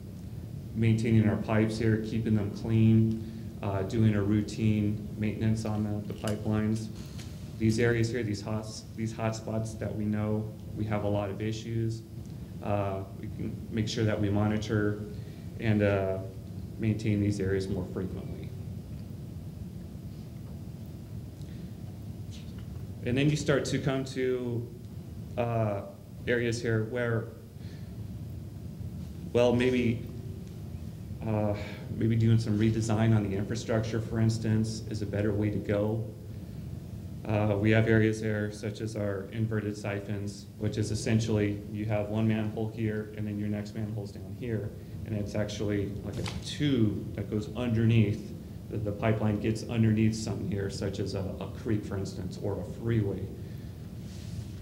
And that causes a problem because on that section here, that pipe is full of wastewater underneath that section there. So the air, especially on the upstream end, doesn't have a chance to go anywhere, and it just starts to build and it backs up, and then it starts to come out your manholes on your upstream end, and then you got an odor problem.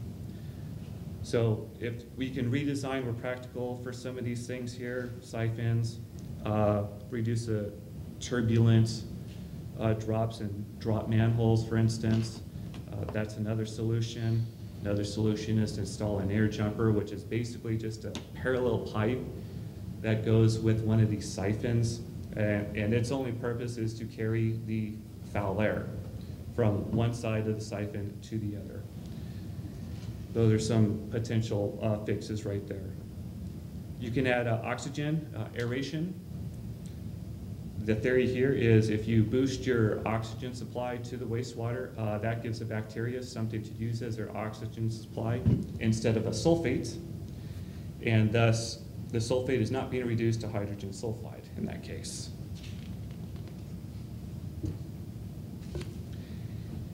And then you have chemicals that you can use. If you, the best way to do this here is to try to prevent sulfides from forming in your wastewater in the first place. And there's certain chemicals that help with that. Trioxin, for instance, which is a nitrate salt. This is a chemical that we currently use. What this does here is this actually provides a substitute to the sulfates there. It provides a nitrate source that the bacteria can use as their oxygen source instead of a sulfate in a low oxygen environment. On the other hand, you can use a hydroxide, for instance. The theory on that is to increase the pH, which the theory on that there is you have a higher pH, which actually inhibits growth of the bacteria that are causing the hydrogen sulfides there. It actually keeps the hydrogen sulfides in solution much easier. And then you have chemical additions when you already have sulfides in the water, or in the wastewater. You can use these to help get them out of the wastewater, such as a hydrogen peroxide, a sodium hypochlorite. You can add that there, and the chemical reactions help to take that out of the wastewater. And then finally, when you actually do have hydrogen sulfide that's been volatilized and it's in the air, you can use a wet scrubber, dry scrubber, or a biofilter to help catch and keep these odors from releasing to the atmosphere. And this map here, this is the location of our 12 hotspots. I believe you have this in your board packet on page 38. You got it? Yeah, that's a good map to have there in front of you as I kind of go through each of these individual hotspots. We are going to start here with the Meadowlark Water Reclamation Facility because we have an existing project in design, which we can add to and put an injection station at. And then after that, basically we work upstream to downstream, from our eastern end of the district to our western end of the district. And the theory behind that is you make improvements upstream, and the intent is to have those improvements help out with the downstream issues as well. And so hopefully, by the time we get to these downstream issues, those upstream issues have helped alleviate those downstream issues as well. Hopefully that makes sense. Yes, sir. Yes, Director Podel? Thank you. Are these in order? Oh, I don't know if I can Odor, say it. order, or strength? Yes. No. Thank you. Okay. Odor, order of strength. Yeah. Yeah, they're not in as far as strength of sewer order, That's what I was if getting that at. helps. All right, thanks. So for each of these hotspots, we collected a lot of data. We collected a lot of historical flow data.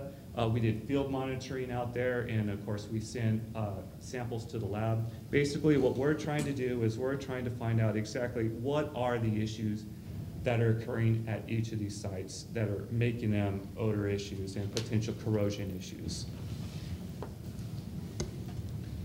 And what we found here is we have a lot of similar issues at our hotspots. For instance, in areas where we have a siphon to a gravity pipeline transition, or vice versa, those are areas that release a lot of hydrogen sulfide gas into the atmosphere. Areas where we have excessive turbulence there, such as a drop manhole, or when you have a pipe that's going down a steep slope and then it levels out fairly quickly. Those are areas that also release a lot of hydrogen sulfide gas. Restaurants. Restaurants are definitely an issue here. We have high solids there, we have high biochemical oxygen demand from them, and that has resulted in high hydrogen sulfide spikes. Low flow velocity pipelines are also an issue. Basically, when you have a low velocity in a pipe there, it has a long detention time in the pipe, and that causes that wastewater to become septic there, all the oxygen's out of it, and it starts to produce hydrogen sulfide. Inverted siphons, of course, as I explained here, those are an issue there, especially on the upstream end where the air can't get through the siphon itself and it starts to back up and come out of the manholes. And we found that our solids force main from our Meadowlark treatment facility, this is also a prime contributor to odors in the land outfall. And I'll start talking about that here. Meadowlark is our first area that we looked at. And I wanted to just clarify that at Meadowlark, we looked at the wastewater coming into the plant and then the solids going out of the plant. Everything that's happening in the plant itself, that's subject of a different odor control study, which is currently, I guess, understudy, I should say. Don's heading that one. So the recommendation at Meadowlark here for the solids line was to try putting a magnesium hydroxide injection station at the solids force main. We are just finished a 50% design, so working on a 90% design now for the solids force main project, which goes from the lift station to the outfall. This presents a perfect opportunity for us to go ahead and install a magnesium hydroxide injection station at the force main. As far as the inlet side, there's some turbulence at the headworks coming in. We can realign, redesign some of the pipeline there to try to reduce the turbulence coming into the plant, and hopefully that prevents a lot of hydrogen sulfide emissions at the headworks of the plants. And then working there from basically east side to west side here, starting at the Montiel lift station. The recommendation is to install a pilot magnesium hydroxide injection station there, and provided here that this is viable, provided that we get positive results out of this, then we'll consider expansion of that station in the future. This is also a perfect candidate for our source control program. We do have a lot of restaurants at that Center Street Nordall Shopping Center. And from that, we get a lot of fog, a lot of fats, oils, and greases from those restaurants. If we're able to work with those restaurants there to reduce those, that should do wonders for the hydrogen sulfide problems there as well. And we'll also add some dry scrubbers for those fugitive voters that do escape. And you'll probably see that dry scrubber recommended for just about every one of these hot spots, just kind of a polisher. As far as our 2 siphons that we have, not including the land outfall, that's a different story. We have 2 different siphons here, Richland and Discovery Lake.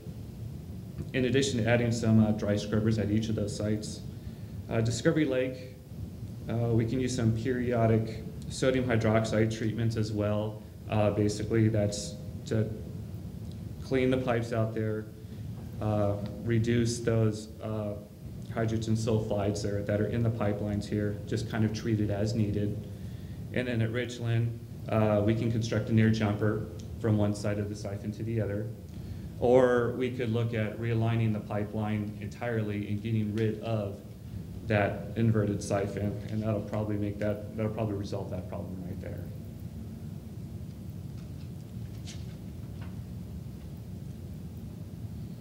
The San Marcos Boulevard, Grand Avenue is one of our biggest hydrogen sulfide areas at the moment.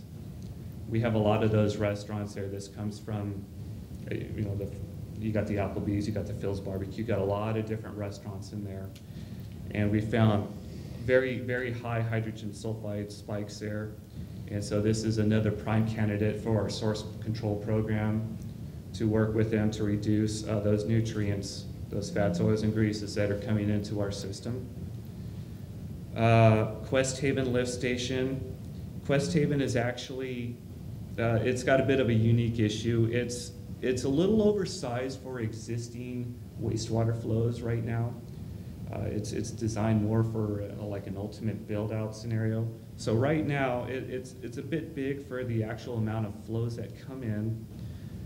It's something here that you have an issue where you have a big, what we call a wet well there, just a big basin that the wastewater comes in, and it gets to a certain point and then it's pumped out. The problem is the wastewater sits in that wet well for quite a while there before the pumps do trigger, because there's just not enough flow coming in. And so it has a chance to sit and fester in there and become septic. And then when you pump it out, it creates a plume of hydrogen peroxide. This is probably an issue that goes away, or at least reduces, when more development comes into that area, because then the pumps would cycle more frequently and it wouldn't sit in the pipe or in the wet well nearly as long. The Lake San Marcos lift station, recommendation there is to continue our use of trioxin as we're doing now, and then we'll add some dry scrubbers to there to get rid of those fugitive odors that occasionally pop up. And at lift station 1, we're also using trioxin there presently. The recommendation is to continue the use of it until a time comes there where we can look at replacing that with a magnesium hydroxide. We use a lot of trioxin in this lift station, and you have to be careful too how much that you use there, because it does affect your treatments at your plants downstream. You want to say, Rob? Yes, Director Martin. I have a question for you. The San Marcos lift station, number 1. I believe the young lady spoke of it just earlier, and I will speak of it. But whatever you're doing there doesn't work.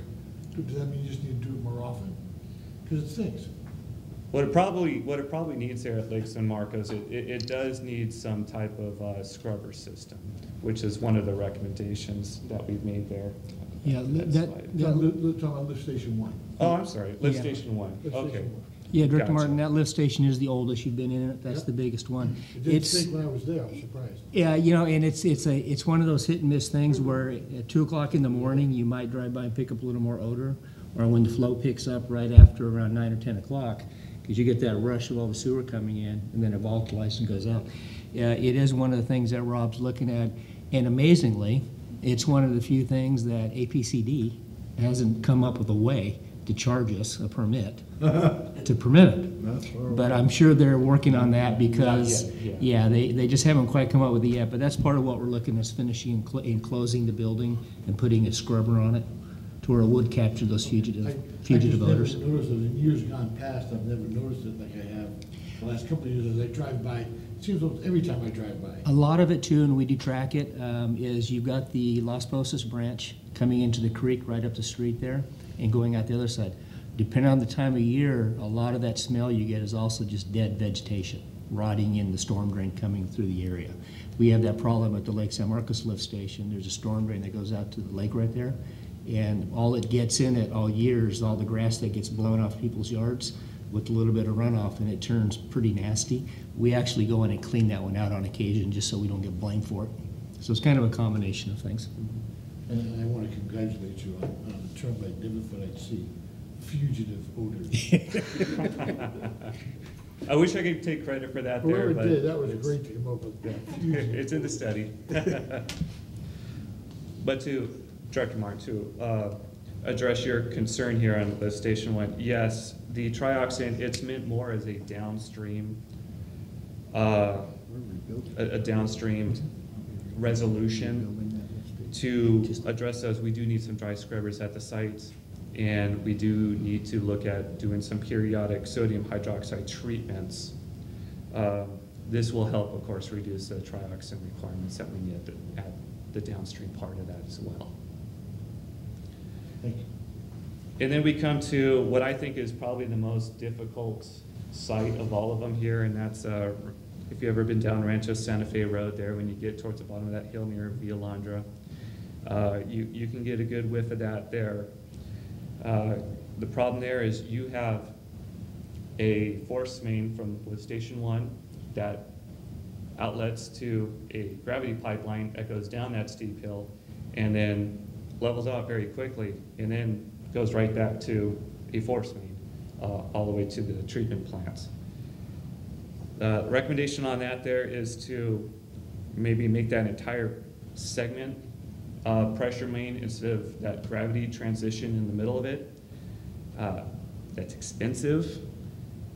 If these upstream things, for instance, what we're using at lift station one, if that magnesium hydroxide switch there does work there, that would probably be a more ideal solution. If not, then we could consider a capital program there, a capital project to go ahead and make that conversion to a complete pressure pipe.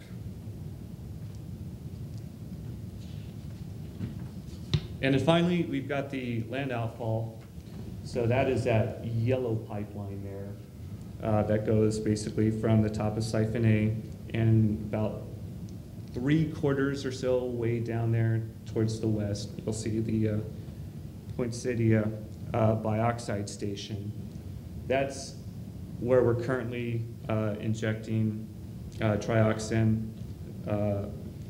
It's not an optimal location for that trioxin injection. If we could do something more upstream, we'd probably have better results, because as soon as we get to the end of this siphon section near El Camino Real, it does create substantial odors there, especially for those new homes that were just built not too long ago, a few years ago. We're also hoping that these upstream things that we've done here, for instance, at Lift Station 1, Lake San Marcos, and then the MRF Solids Force Main, those chemical additions there, we're hoping that that's going to do wonders for helping to alleviate a lot of these odor issues that we're having in this pipeline.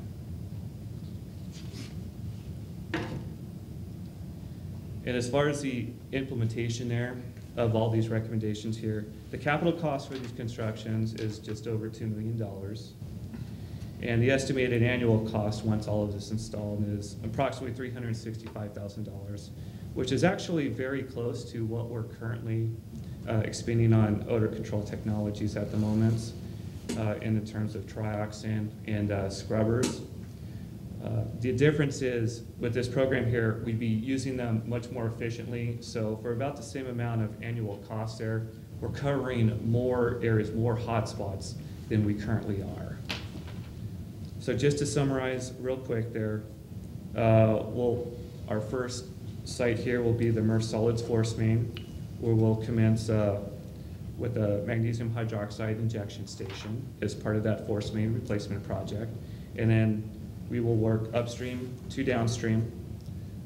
And hopefully these upstream improvements here, they prove effective, they give us positive results, and hopefully they alleviate some of the need for some of these downstream areas as well. And if we do that, then those will definitely reduce these costs that you see there. And that concludes my presentation. I'll be happy to answer questions. Yes, Director Martin? Do we currently use magnesium hydroxide? We do not currently use magnesium hydroxide. Tell me something about the chemical, what it does when it gets in water, when it goes to the outfall, tell me what it does. Magnesium hydroxide is basically, what it does is it increases the pH of the system, and it inhibits the biological activity in the pipeline. So the theory behind that is you increase the pH so your hydrogen sulfide doesn't volatilize nearly as well, and it also inhibits the bacteria that are creating the hydrogen sulfide to begin with. In the sewer, you'll see it over the years, you've probably already heard it, they call it the slime layer. Okay, every sewer pipe, within a matter of months of going in the ground with sewer flow going into it, it creates a slime layer that basically goes along the wetted perimeter where the sewer flows. That's the organic material that is the food. So what it does is, once it starts eating, the byproduct is everything that comes out of it. So what this does is change the pH to where it can't grow and it can't eat the food. So that's one way to do it. The other technology is, if it's eating it and growing, the way you keep bugs happy is give it air. So the other chemical that we're currently using, what is it? It's essentially a glorified fertilizer, lack of better terms. And when you throw it in there, it has excess oxygen. So it releases the extra oxygen into the sewer to keep the sewer happy and keep it aerobic instead of anaerobic. So it's two different approaches. Any other questions? Yes, Director Evans? The list of projects that you gave us were actually in order of upstream to downstream in the way you would work on them. And Yes. then the idea is that as we do each one, hopefully it will impact the one downstream, so we won't have to do as much. Exactly. But all of them are what you almost all of them, you have the dry scrubber on there. Mhm. And I'm just wondering, is there some reason we're not doing additional dry scrubbers on all of them at once, rather than, or just one at a time as we go downstream? It seems like it would be a benefit regardless. Yeah, these areas where we have these odor issues there, these are definitely areas here where we are needing to look at putting a dry scrubber at each of these locations. And I understand what you're saying. Yes, we're going to be working upstream to downstream on these fixes here, but likely, yeah, we'll probably look at putting some type of scrubber system at each of the locations. Director Evans, we actually do have dry scrubbers at them right now. What? So what it is an issue of, is the dry scrubber the right size, and do we increase the size of it? So we actually already have them. We don't want to increase it unless we need to if Right, the upstream. if the upstream fixes, but we actually, at all the siphons and everything, we already have them. It's an issue of flows they have picked up over the years, so the criteria was used to be sized on, probably needs to be looked at, and that's what they'll be looking at. When we say add dry scrubber, it's add more dry scrubber. Okay, that's what I just wondered why we couldn't do them. Yeah, they're already At there, we're least looking on at that making them bigger. portion of it. Yeah. And I had one more question. Each one of these hot spots may have a different, besides the turbulence or the air jump that you Mhm. needed. what's causing the smell is different in different locations because of what's being brought in, like Restaurant Row versus Lift One? Is it that, I mean, I'm not asking my question right. I guess I'm asking is the strength of the sewage in some spots so much stronger, that's why we have it like a Nordal?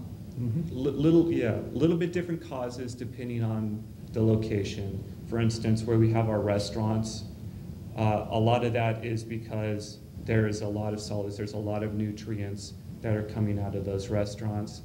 And then there's other areas, such as like Quest Haven was a good example, where there's just not a lot of flow, and then the wastewater kind of gets stagnant.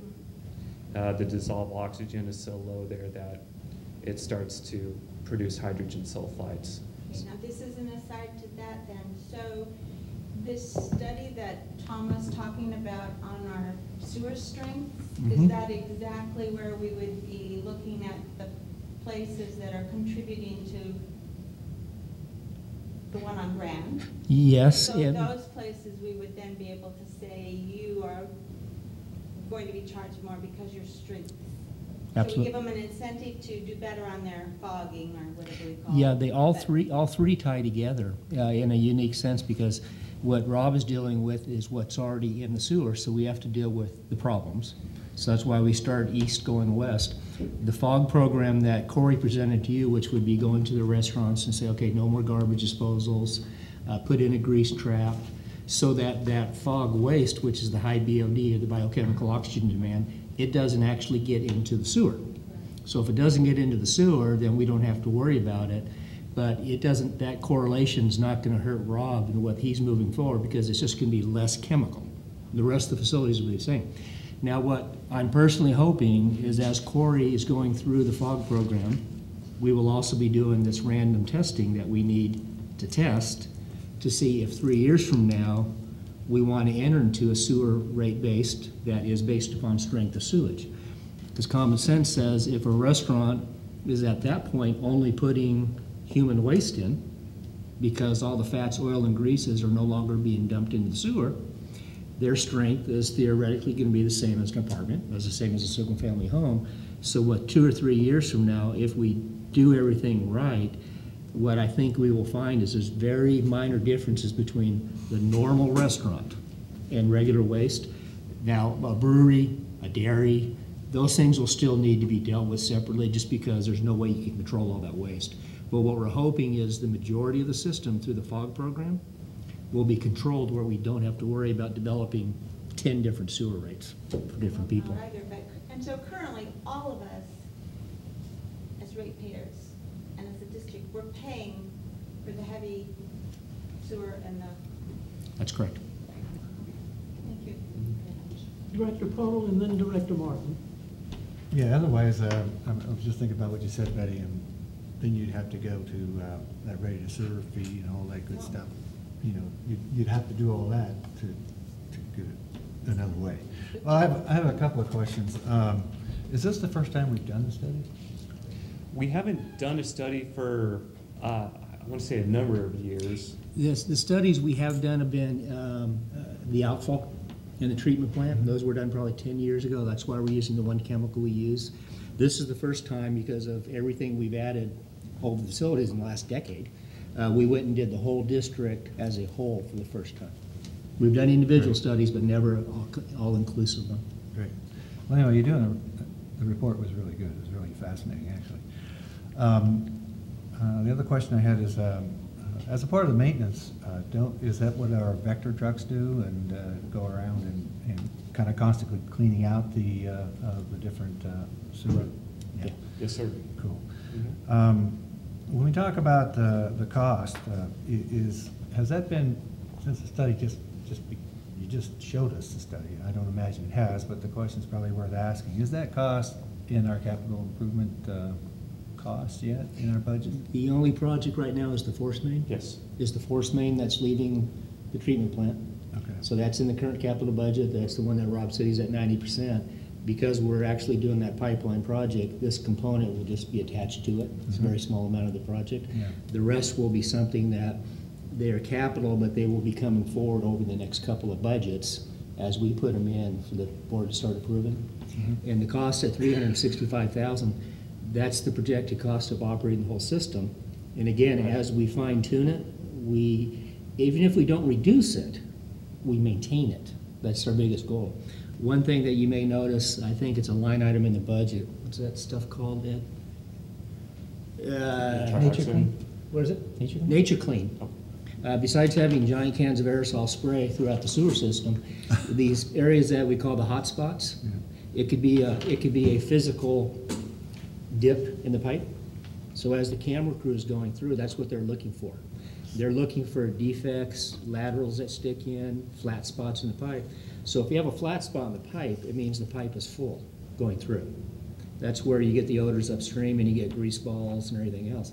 What we do now to combat those, so we don't have to clean them as often, we go upstream a couple of manholes and take this couple little packets, dissolvable packets, we throw them in. It's an enzyme that is made to eat up the waste that's inside the sewer. So as it's going through in the wastewater flow, it's actually eating the grease and all the bugs as it goes through so that it doesn't accumulate. So we're hoping that'll be something we get rid of. I mean, that's a very expensive product. We're hoping we'll actually get rid of having to use that. So it all ties together in capital and operating expense. So my last question is a little bit about the mechanics of it all, because I've always been kind of fascinated by it. So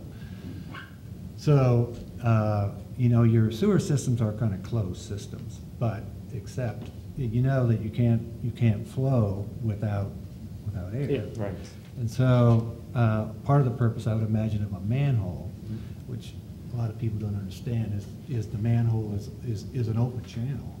I mean, there's no pipe going through that. It's just an open channel, a Yes. gutter system going through that. So, and I assume that is also to get air into the system. I don't know. I'm just kind of saying that because the rest of my question is, we've also been working on manholes as far as sealing manholes, which is making them airtight so it don't have odor coming out. So how am I not understanding this? How do you get air into your sewer system to operate? You know, what exactly is the function of the manhole?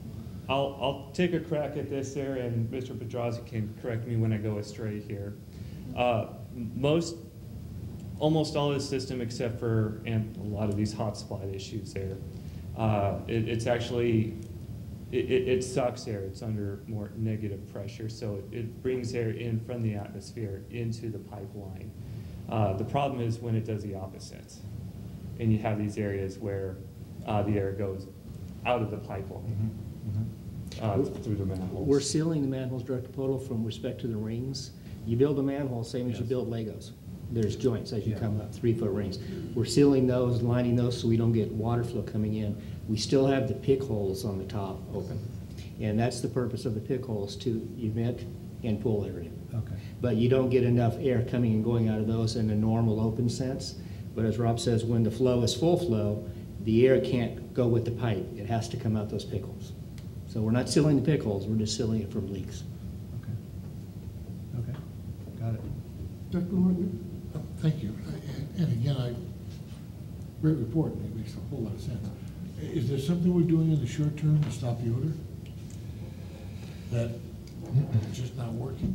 No, we have a complete odor control system in place. Like I said, for all of the siphons, we currently have the passive systems. The treatment plant has that massive white thing that you saw down there. That's negative scrubber. All of our pump stations have odor scrubber, or not scrubbers, but passive systems. So we have them at all of our places. What's happened is as flow has picked up over the years, now we're just looking at replacing and changing sizing. So we have a complete odor control system in place. It's just now, how do we fine tune it is really what we're doing. And on the fog, which we had an excellent report on 4 or 5 months ago, where are we at on that? Is it just a financial funding mechanism we're waiting for? Or? We pulled it off of this agenda. Yeah, I pulled it off this agenda. I think it's coming, I think I told them the end of October, I want to have a final ordinance drafted. And along with that will be the finance component. What part of it goes to the regular ratepayer, what part goes just to the restaurant. So you'll be seeing that probably the first or second board meeting in November as a draft to get feedback from the board. We're hoping to then go through whatever the board directs us to do and have a final program in place the end of the year, so that next January, February, we'll actually start the program. Thank you. Okay, any other questions? Thank you so much. Yeah, thank you very much. Does anybody actually want a copy of the report? Oh, yeah. No, Send it to I my don't have a iPad. copy, but Hard copy or CD? You did give a very fascinating, thorough Yeah. report. Thank you very much. Thank you, Rob. Okay, next item is a request for detachment from Vallecitos Water District. Mr. Lamb. Mr. Gumpel. Thank you, Vice President Ferguson, members of the board. This is a detachment from the Vallecitos Water District, a request from the developer. Standard Pacific Corporation is the developer. They're developing a fairly large development in the Harmony Grove area of the district. That's the southeastern portion. Currently, majority of the development is within the Rincon del Diablo Municipal Water District boundary, with a small portion within the Vallecitos Water District's water boundary. None of it is within the Vallecitos Water District's sewer service area. With that, there's three parcels that are subject to the detachment. The properties are not within the sewer district of Vallecitos Water District. And the developer is going through a LAFCO process currently, and basically has met with staff, and staff has indicated the conditions for development. The sewering at that district, if any of the board members may be curious, is proposed to be done with on-site treatment plant, and they're also evaluating possibly expanding the treatment plant that is just awarded or just bid for the neighborhood that's just south, which is the Harmony Grove Treatment Plant, which is also a county CSD or community service assessment area.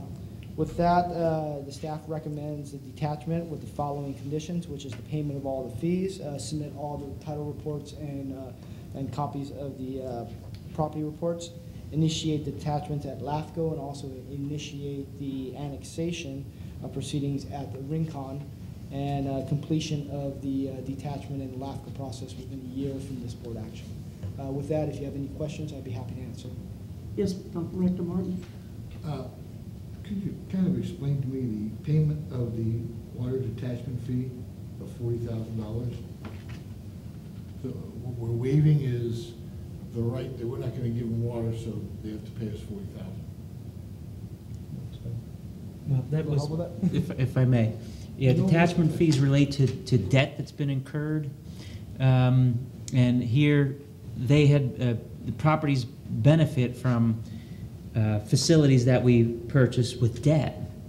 But they don't, but the burden of the debt is shifted out into the future, and when they leave, that we really don't have that benefit paid from those properties. And so the detachment fee is related to how much debt we have. You know, if we, in other words, if we had no debt at all, then theoretically those property owners paid towards the facilities they've been using, you know, while they were attached to our system.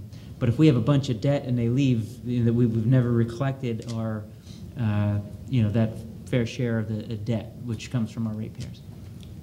So what debt have they incurred? What facility debt have they incurred? It's done district-wide. The calculation is district-wide, so there's no. It's not specific to a certain area, but there's, you know, tanks and whatever else we have that benefits the district-wide. It's not done for specific regions. If you look at the ordinance 153, I think, is what we have for the detachment. It's the calculation is done on a district-wide basis, which makes sense because district-wide is the benefit, you know, from a tank up on the hill. You know, Twin Oaks, for example. It's the debt that we incurred for the Twin Oaks that we're currently paying the bonds off. That's the debt we're speaking of. Yeah. So the opposite would be if somebody annexes to the district where we've approved annexations, then what we take is the total value, assessed value as per the board policy. You divide it by the total acreage. That's the cost per acre that they need to pay to come into the club. And then when that cost gets reattributed, the cost per acre goes down. So in this case, if they were to leave and we don't recover that debt on the long-term basis, that debt has to be spread to other people. Yes, Director Porter. I recommend we go with staff recommendation of approval of the. It's been moved by Director Porter, seconded by Director Evans. Discussion. I want to know what happens if this project doesn't go with the county sewer system or with an on-site treatment plant. Well, it's hard to say. I met with the developer. I don't like the hard to say thing, because, let me interrupt you a minute. I've been sitting in this room when we've had people crying on their knees trying to get us to approve sewer because this similar thing happened. And I'm not gonna go through that again. I hope you don't all go through that again. It's murder. When these people come in, okay, so he's signaling, he's gonna give me an answer that makes me sure that they're not gonna come back in here and want sewer? No, no. But You're not. let me give you a little history of the area out there. The board addressed this issue, it was probably, I'm gonna say 5, 7, 8 years ago. Yeah. You have this project, you had the Harmony Grove project, you had a project in the southeast corner, which is all that other area around the yellow, and then you actually had another project to the south of that was in the Olevenhain service area. The 4 projects came to Vallecitos and said, we want to get sewer from your district. They're not in our sphere of influence, they're not in our drainage basin, they're not in the master plan, they're not even in the Encina drainage basin. So they don't exist in our universe as far as we're concerned. They did provide a deposit to the district back then of about $10,000 to initiate a study on what it would take to provide service. We started getting, I guess you call behind the scenes phone calls from other jurisdictions saying, what are you doing? You're coming into our service area. That's in our master plan. We've planned for it, yada, yada, yada. The bottom line was the board back in that era said, no, we're going to stick to our service area. The Harmony Grove project, they went back to the county of San Diego. Let me go one step further. This area used to be in the city of Escondido drainage basin. By a voter referendum several years back, it was excluded by virtue of you had to get a vote of the public to change land use. Director Martin was probably in city council when that happened. And so what happened, it effectively put that land into no man's land. Took it out of Escondido sphere. It's not in ours. We just went through our service area review. We're going through it now. If we haven't completed it, it's still not in our sphere of influence. LAFCO acknowledges it's not. Bottom line is they went to the county of San Diego. They got the county of San Diego to create a community services district for the Harmony Grove project. That's the treatment plant that James is talking about. They just went to bid. They've come to the realization that treatment plants are very expensive to build. They got a cost per gallon that's just astronomical. The problem is the EIR said it can only be sized for their subdivision. So another brilliant long-term thought of, well, okay, let's make this plant just big enough for these 45 houses. Then when the project next door comes in, we'll figure that out when it comes in. So what they have told James and what we've been very clear on them with is they're not in our sphere, they're not in our drainage basin, they're not the Encina drainage basin, that they need to be talking to Escondido or the county of San Diego to either build an additional treatment plant, which is not really bright, or look at expanding the other one that they're going through the design on. But we've been very clear, you're not within our service area. Would that prevent them from coming back in here and asking you? No, they could do that, but I think the history would show that it's in a different jurisdiction, not ours. Well, thank you. I would request what you just said be put verbatim in our minutes so that when this comes back to haunt us, Okay. we'll have something to look at, because I've been there, done that. So, okay, I've said enough on that about the sewer. So all those in favor? Quick question, Steph, I'm sorry. Can you put a name to Standard Pacific? What? Quick question of staff. A representative? Tim Wellman was the representative that came in. Okay. Who signed the application? He was the owner. Tim Wellman? Mhm. Okay. Thank you. Thank you, Madam Chair. Okay. Okay, all those in favor, did you have more discussion? No, all those in favor? Aye. Opposed? The Thank you. motion's carried. Thank you. Yeah. I'll wait to see. Okay, that's the end of the action items. The general manager. I have one item for closed session. That's all I have today. Okay, district council. I have no report, Madam. Okay, San Diego County Water Authority. And no report either. Thank you. Encina. Well, we have a board meeting coming up next week. I went to the PFC meeting, and we talked about report of compensation and reimbursements for the fiscal year of 2013 Community Engagement Plan, which you'll be hearing more about later. Not today, but at another time. It has to do with, again, the South Parcel and the EWA Master Plan.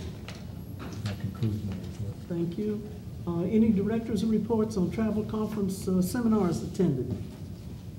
Let the record show there were none. Meetings, you have that information in your agenda. Let Diane know if you're going to go. Any directors' comments regarding future agenda items? It's a comment, it's not a future item. It's comment slash. Director Evans, did you have something to I say? did. I wanted to make a further compliment on the splash. I'm very excited that we're going to be doing, and I see Lisa's not in here at the moment, but I'm very excited about the joint activities going on with Green Thumb, and that we're getting the Ray Barrel program back in the thing, and I thought it was a wonderful. Any other Thank you. directors' comments? Yes. Yes, Director Martin. And/or. I was a little taken back at the last meeting that we were canceling scheduled board meetings, not board meetings, committees, the whole, whatever you call it, and they weren't replaced with anything. Committee. So my question is, Workshop. are we going back to the committee sessions, which is fine by me, or what are we doing in the future, and like this board to make a decision, not staff? The direction that I had last board meeting, again, and what I indicated is the committee meetings of a whole, as council indicated, is really not a committee meeting of the whole. It's a board meeting. If we want to have a special board meeting, that would come down to actually being a special topic that we can allow for a 24-hour notice. If we need an extra board meeting, just a regular board meeting, because historically, again, up till 3 or 4 years ago, we've only had 2 board meetings a month. That's it. That's all we've ever had. We had the normal engineering committee, finance committee, and we just met whenever we needed to meet. It was not a regularly scheduled thing. We started having the committee meetings just as a convenience so that the board knew on this Monday of this month we were going to have a committee meeting. That's the only reason it was regularly scheduled. We actually canceled them quite a few times because we had no topics.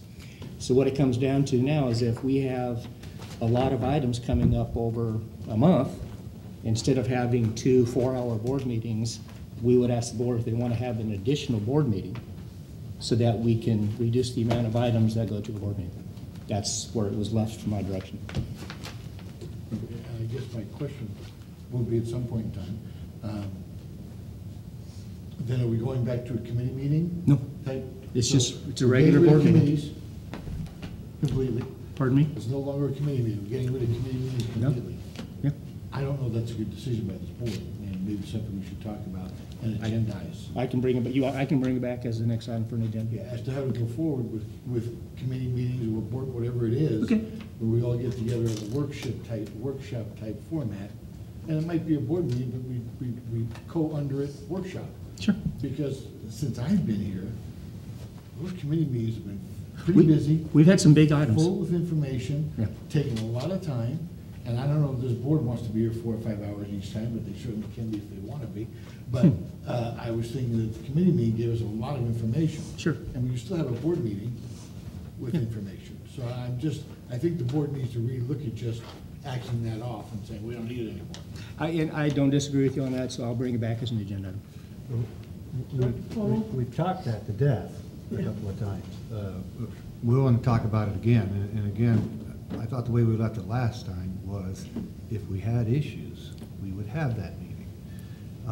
Topics that needed to be discussion to not have prolonged board meetings, which would just create a third board meeting to which we would be able to have lesser time but more board meetings. Anyway, I'm willing to discuss it again, but we've done it 2 or 3 times. And I apologize, Madam Chair, I apologize, but being a newer board member, I'm gonna have more questions. Suddenly when things pop up on agendas to me, it's like too late to have the committee meeting, it's on the agenda. I need to know the answers, and I haven't gotten the proper education on it. Sure. Which a committee meeting would bring to. And you are absolutely correct. You've had some big items. I mean, this first year have been a lot of major items that are brought forward. You will see that taper off. This has been a, I guess if you want to call it Congress, it's been a full session for the last 9 months. I agree with you. But I'll bring it back as a topic, and then the board can tell me which way you want to go. Absolutely. Thank you. Okay, it'll be on the next agenda? Yes. Okay, thank you. Thank you, Madam Chair. You're welcome. I'll entertain a motion to go into closed session. So moved. Moved by Evans and seconded by Total. All those in favor? Aye. We are in closed session.